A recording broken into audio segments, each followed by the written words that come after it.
नमस्कार, मी परमदास जाधव. सध्या इराण आणि अमेरिका,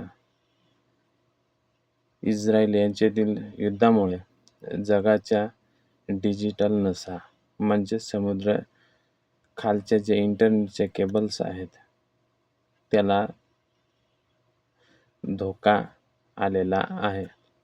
तर जगातील सुमारे 95% ते 99% इंटरनेट हे सॅटेलाईटवर नाही, तर समुद्राच्या तळाशी असलेल्या फायबर ऑप्टिकल केबलवर चालते. हे सध्या जे इंटरनेट चालू आहे, त्याच्यातलं 95 ते 99% इंटरनेट हे पूर्णच्या पूर्ण हे केबल म्हणजेच फायबर ऑप्टिकल केबल्सवर चालू आहे. या केबल्स आहेत त्या इराणच्या जवळ असलेल्या हॉर्मुझ समुद्रधुनी आणि लाल समुद्र यांच्या भागातून जगातील सर्वात महत्त्वाच्या 17 ते 20 केबल्स जातात. या केवळ युरोप, आशिया आणि आफ्रिकेला जोडलेल्या आहेत. तर याच्यातल्या ज्या 17 ते 20 केबल्स आहेत, त्या युरोप, आशिया आणि आफ्रिकेला जोडलेल्या आहेत. तर इराणने या भागात सागरी सुरुंग पेरल्याच्या बातम्या आहेत. जर युद्ध वाढले तर इराण किंवा त्याचे समर्थक या केबल्स मुद्दाम कापू शकतात किंवा लष्करी कारवाई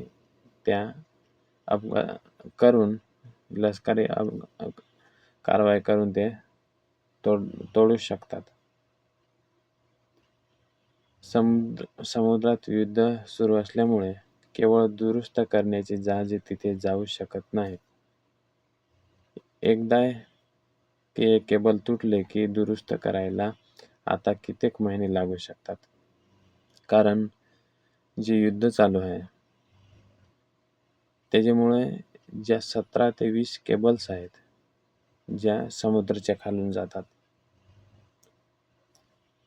त्या जर त्यांनी प्लॅन करून किंवा तोडायच्या ठरवल्या, जर त्यांनी ते तोडल्या, तर ते रिपेअरिंग करण्यासाठी किंवा दुरुस्ती करण्यासाठी तिथे सध्या जहाजे जात नाहीत. आणि म्हणून या केबल्स जोडण्यासाठी जहाजे जात नसल्यामुळे या दुरुस्त करायलाच भरपूर असे दिवस लागतील. आणि म्हणून आपल्या जीवनावर याचा खूप असा मोठा परिणाम होतोय. तर भारताचे सुमारे 53% ते 60% इंटरनेट डेटा या मार्गावरून जात आहे. तर जो आपल्या भारतातला डेटा आहे, जो भारताचा डेटा आहे, तो 53% ते 60% डेटा हा या केबल्समधून या मार्गावरून जात आहे. जर या केबलांना धक्का लागला तर इंटरनेट पूर्ण बंद होणार नाही, पण त्याचा वेग प्रचंड कमी होतोय. आणि म्हणून जो आपला 53 ते 60% डाटा आहे, हा जर केबल तोडली किंवा धक्का लागला किंवा काय झालं, तर इंटरनेट हे बंद होणार नाही, पण त्याचं जे स्पीड आहे, त्याचं स्पीड ते कमी होईल. आणि ऑनलाईन पेमेंट किंवा बँकिंग व्यवहार ठप्प होऊ शकतात. कारण या स्पीडमुळे जे बँकिंग, UPI, जे इंटरनेट सेवा आहेत, IT कंपन्या आहेत, अशा अनेक क्षेत्रात इंटरनेटचा खूप मोठा वाटा आहे. आणि त्याच्यामुळे या सगळ्यांवर या इंटरनेटचा परिणाम होतोय. आणि म्हणून या सगळ्या व्यवहार हे ठप्प होऊ शकतात. भारताच्या IT क्षेत्रात अब्जाधीश रुपयाचे नुकसान सोसावे लागेल. तर जे आपल्या भारतातले जे आय टी कंपनी आहेत, आय टी सेक्टर आहेत, त्याचा अब्जावधी रुपयाची नुकसान होऊ शकते. तर फेसबुक, मेटा या जगातील सर्वात मोठ्या केबल प्रकल्पाचे कामं या युद्धामुळे थांबवण्यात आलेले आहेत. जे फेसबुकच्या जे मेटा आहे, मेटे कंपनी आहे मेटा, जी टू आफ्रिका या जागतिक सर्वात मोठी केबल प्रकल्पाची जी कंपनी आहे, या कंपनीचे काम या युद्धामुळे थांबवण्यात आलेले आहे.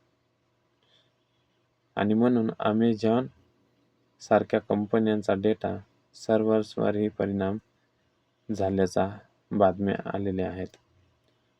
म्हणून जे अमेझॉन किंवा जे आहेत अमेझॉन सारख्या कंपन्या, त्याच्यावर थोडा परिणाम झालेला आहे. का? जरी केबल प्रकल्पाची जी कंपनी आहे, त्यांनी हे युद्धामुळे काम थांबवलेले असल्यामुळे हा परिणाम आपल्याला दिसून येतोय. तर थोडक्यात जर हे केबल्स आहेत, त्या तोडण्याची धमकीसुद्धा या युद्धामध्ये दिल्या जात आहेत. म्हणून